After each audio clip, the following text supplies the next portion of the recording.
ಸರಿ, ನಾ ಕೇಳ್ತಾ ಇಲ್ಲ.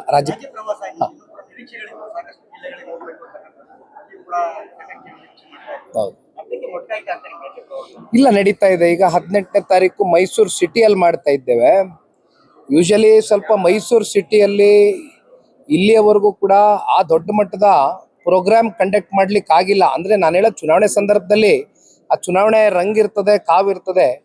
ಹಾಗಾಗಿ ಸ್ವಾಭಾವಿಕವಾಗಿ ಜನನೂ ಕೂಡ ದೊಡ್ಡ ಮಟ್ಟದಲ್ಲಿ ಸೇರ್ತಾರೆ.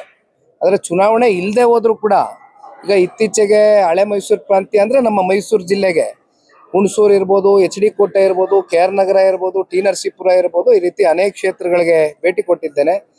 ಮೈಸೂರು ಸಿಟಿ 18ನೇ ತಾರೀಕು ಹೋಗ್ತಾ ಇದ್ದೇನೆ. ಈ ರೀತಿ ಇನ್ನೂ ಕೆಲವೊಂದಷ್ಟು ಕ್ಷೇತ್ರಗಳು ತಾವು ಹೇಳ್ದಂಗೆ ಎಲ್ಲಿ ಬ್ಯಾಲೆನ್ಸ್ ಇದೆ ಅವೆಲ್ಲವೂ ಕೂಡ ಬೈಕೆ ಇದೆ. ಕಾರ್ಯಕರ್ತರ ಬೈಕೆ ಇದೆ, ಮುಖಂಡರ ಬೈಕೆ ಇದೆ. ಜೊತೆಯಲ್ಲಿ ನಮ್ಮದು ಕೂಡ ಕರ್ತವ್ಯ ಇದೆ, ಸಂಘಟನೆ ಮಾಡಬೇಕಾಗಿದೆ. ಎಲ್ಲ ಕಡೆ ಭೇಟಿ ಕೊಡ್ತೇವೆ.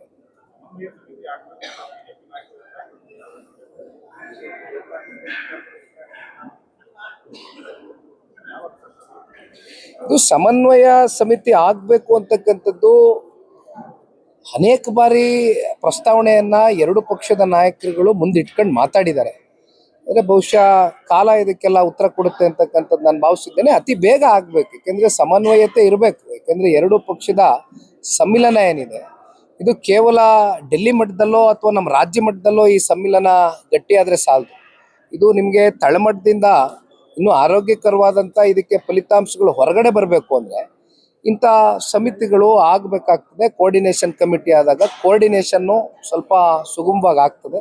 ಅದು ನಮ್ಮೆಲ್ಲರ ಬಯಕೆ ಇದೆ. ಬಹುಶಃ ಅತಿ ಶೀಘ್ರದಲ್ಲೇ ಎರಡು ಪಕ್ಷದ ನಾಯಕರು ಕೂತಿ ಬಗೆಹರಿಸ್ತಾರೆ ಅಂತಕ್ಕಂಥದ್ದು ನಾನು ಭಾವಿಸಿದ್ದೀನಿ.